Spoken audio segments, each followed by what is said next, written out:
بسم اللہ الرحمن الرحیم۔ السلام علیکم دوستو، میں Murid Saleem, welcome to my YouTube channel Novel Orchard. کیسے ہیں آپ سب لوگ؟ جی کیسے گزرے ہیں آپ سب کے روزے؟ کیسے رکھ رہے ہیں؟ ابھی آج ہم نے ریڈ کرنا اپنے ناول کا لاسٹ پارٹ۔ اس سے پہلے اگر آپ نے میرے چینل کو سبسکرائب نہیں کیا تو سبسکرائب کر لیں، ساتھ میں بیل آئیکن بھی پریس کر لیں تاکہ آنے والی ویڈیو آپ کو ملتی رہے۔ ویڈیو کو لائک شیئر کمنٹ کرنا نہ بھولیں۔ چلتے ہیں ناول کے لاسٹ پارٹ کی طرف۔ فلاں بھابی اندر بھی آؤ، یہ دروازے میں کھڑی کھڑی سوئی رہو گی؟ سوچو کہ سفر میں نہ جانے کتنی دور نکل گئی جب آئمہ کی تیز آواز نے اسے چونکا دیا۔ وہ چہرے پر مصنوعی مسکراہٹ سجاتی اندر آگے پر ان لوگوں کی محفل میں ہمیشہ اس کا جی اٹھ جاتا تھا۔ تو ایسا کر آئمہ، جلدی سے الگ گھر کا مطالبہ کر، شہر میں شفٹ ہو جا۔ تائی کے مشورے اور تائیدی انداز میں سر ہلاتی آئمہ پر اسے بے انتہا سے زیادہ غصہ ہے۔ یہ کیا کہہ رہی ہیں تائی؟ اسد بھائی کی بوڑھی والدہ شادی شدہ اور بہن ہی ہے جس نے جلد بدیر اپنے گھر میں واپس لوٹ جانا ہے۔ اب یہ لوگ اس اکیلی عورت کو چھوڑ دیں۔ وہ رہ نہ سکی تو بول اٹھی۔ ایک تو تمہاری ہر بات میں بولنے والی عادت سے میں بڑی تنگ ہوں۔ اٹھو اور جا کر کچن میں سنبھالو۔ آئمہ یہی ہے تو لازمی اسد بھی یہیں کھانا کھائے گا۔ اس کی بات کا کوئی نوٹس لیے بغیر تائی نے اسے کمرہ بدر ہونے کا حکم دیا۔ آئزہ تم آ جاؤ میرے ساتھ۔ وہ بجھے دل سے اٹھ کھڑی ہوئی۔ آتی ہوں بھابی، آئمہ کے پاس بیٹھنے دینا، بہت دنوں بعد آئی ہے۔ آئزہ کے بیٹھنے کی وجہ بھی آئمہ کی محبت ہرگز نہیں تھی، گھریلو سیاستوں سے آگاہی تھی، پھر فلاح کی کمپنی سے خاک مزہ دے سکتی تھی جیسی تائی جمیلہ اور آئمہ کی کمپنی میں تھا۔ اس نے رات کو عمر سے اس بات کا تذکرہ بھی کیا۔ اگر ایسا ہی ہے جیسا تم بتا رہی ہو تو بہت غلط بات ہے، لیکن یار کیا ہے کہ ایسی گھریلو پریشانی اور الجھنوں سے مجھے دور ہی رکھا کرو۔ ہمیں تو جناب صرف آپ کا پیار، محبت اور توجہ چاہیے، بس ایک رات ہوتی ہے تمہاری ہمراہی میں بتانے کو کہ وہ بھی تم ایسی ویسی باتوں میں ضائع کر دیتی ہو۔ اس کی بات کو نظر انداز کرتے اس نے فلاح کو خود سے قریب کر لیا۔ عمر کی غربت میں فی الحال وہ بھی سب کچھ بھول گئی تھی۔ زندگی ایک منظم نظام کا نام ہے جس کو گزارنے کے چند اصول و ضوابط مقرر ہیں، جن میں محبت، ادب، سلیقہ، صبر اور احسار شامل ہے۔ زندگی کو بہتر بنانے کے لیے آپ کو ان چیزوں کو ساتھ لے کر چلنا ہوتا ہے، کیونکہ ہر انسان رشتہ حسن سے زیر نہیں ہوتا۔ ہر رشتے کا ایک الگ تقدس اور ایک الگ تقاضا ہوتا ہے۔ تم نے محبت کی، اس کو پا لیا، اس سے بڑھ کر اللہ کا اور تم پر کیا کرم ہوگا؟ تو کہ بہتر نہیں کہ جس نے تمہاری محبت کا مان رکھا تم اس سے وابستہ رشتوں کا بھی ویسے مان رکھو، احترام اور محبت دے کر۔ آئمہ پلیز میری بہن، میری ان باتوں پر عمل کرو گی تو سکھی رہو گی۔ تائی جمیلہ سوئی ہوئی تھی، یہ جان کر وہ موقع اور وقت کو غنیمت سمجھ کر آئزہ اور آئمہ کے مشترکہ کمرے میں آ گئی۔ آج شام کو آئمہ نے واپس جانا تھا۔ تم بھی نہ فلاح، مجھے 1960 کی پرانی فلموں کی ہیروئن لگتی ہو، ایسی باتیں کرتی ہو، لگتا ہی نہیں تم نے کالج یونیورسٹی کا منہ دیکھا ہے۔ آئمہ نے اس کی بات کو چٹکیوں میں اڑاتے ہوئے کھلکھلا کر کہا۔ ارے یار، وہ میری نند سارا دن میری ساس کو بھڑکاتی ہے میرے خلاف۔ اصل میں بھائی کی ضد پر مجبور تو ہو گئی ہے، پر مجھے اور میرے رشتے کو آج تک تسلیم نہیں کیا اس نے۔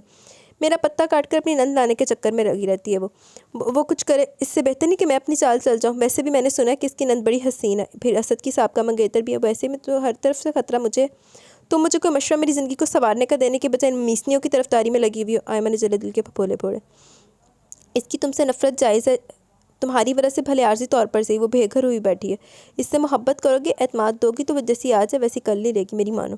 بس اپنی نصیحتیں اور مشورے اپنے پاس رکھو، اب میں نے جو اب کرنا ہے وہ سوچ رکھا ہے۔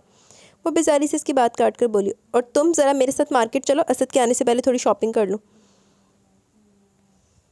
آئزہ کو کہہ کر اٹھ کھڑی ہوئی فلاح ایک طویل سانس لیتی اٹھ کر کھڑی ہوگی۔ اگلے دن حرم اس سے ملنے چلیے، بے مروت بے وفا لڑکی، آنا اور یاد کرنا تو ایک طرف، SMS کا جواب تک نہیں دیتی ہو، وہ اس سے گلے ملتے ہوئے بولی۔ فلاح اس کا ہاتھ پکڑ کے اسے اپنے کمرے میں لے۔ مخالف ٹیم نظر نہیں آ رہی، اس کے رازدارانہ انداز پر وہ ہوں کر کے رہ گئی۔ حرمی تو تائی جمیلہ کے خاندان سے اس کی بیزاری سے آگاہ تھی، پر اس کی زبانی تھوڑا بہت حالات کی تبدیلی سے بھی خوش کر گئی۔ بے مروت لڑکی، پورے 2 گھنٹے پھپھو کے پاس بیٹھ کر آئی ہوں، کہہ رہی تھی 2 دن سے اسے دیکھا ہی نہیں، بیٹی کے گھر ہر روز جانا مجھے اچھا نہیں لگتا، کم از کم دن میں ایک بار چکر ہی لگایا کرو۔ حرم نے اچھی طرح سے لتاڑا۔ بس حرم، یقین کرو دن رات کے ان چکروں نے گھن چکر بنا ڈالا، ہر پل یہی سوچ کر رہ جاتی ہیں یہ کام کر لوں، جاتی ہوں امی کی طرف، اس کام سے فارغ ہو کر جاؤں گی، دن کب رات میں اور رات کب دن میں ڈھل جاتا ہے پتہ ہی نہیں چلتا، لیکن اس کا حل میں نے سوچ لیا۔ میری پیاری امی کی اداسی اور ان کے گھر کی رونق بحال کرنے کو امی کی پیاری سی بھتیجی کو دلہن بنا کر جلدی لے آئیں گے۔ بس جلدی علی کا ہاؤس جاب ختم ہو تو ماموں سے پکی بات کرنے جائیں گی امی۔ فلاح نے اس کو گدگدایا تو اس نے بکو مت کہہ کر اسے دور اٹھایا۔ کیسی چلاک لڑکی ہو تم، مان گی میں تمہیں؟ بندر کی بلا طویلے کے سر، اپنی گھسیاٹ کو کیسے دوسری طرف موڑ دیا۔ حرم نے ہنستے ہوئے کہا۔ اچھا تم بیٹھو، میں ذرا تمہاری پیٹ پوجا کا بندوبست کروں۔ ارے ٹھہرو، میں کیا کرتی رہوں گی، میں بھی ساتھ ہی چلتی ہوں۔ وہ دونوں کچن میں آ گئی۔ دروازے میں کھڑی آئزہ تیری سے دروازے کی اوٹ میں ہوگی، اس کے خوابوں کا محل بری طرح مسمار ہو کر اس کے قدموں میں پڑا ہوا تھا۔ اور سناؤ، صابر بہادر سے بات چیت کا سلسلہ چل رہا ہے یا نہیں؟ چل نہیں، دوڑ رہا ہے جناب، یہ دیکھو ایسا بے ایمان مجھے کہتا ہے فلاح، سر کھجانے کی فرصت نہیں، بس 1 منٹ کا فون کال بس، اور یہاں دوڑے لگوائی جا رہی ہیں۔ فلاح کی مصنوعی خفگی پر حرم نے گردن اکڑائی، پھر دونوں ہی ہنس پڑی۔ پوری بات کی سنگن لینے کے لیے باہر کھڑی عائزہ کا تن من جھلس گیا تھا۔ گھنی میسنی، خواب مجھے دکھائے اپنے بھابھی بنانے کا، اور یہاں یہ منصوبے ہیں۔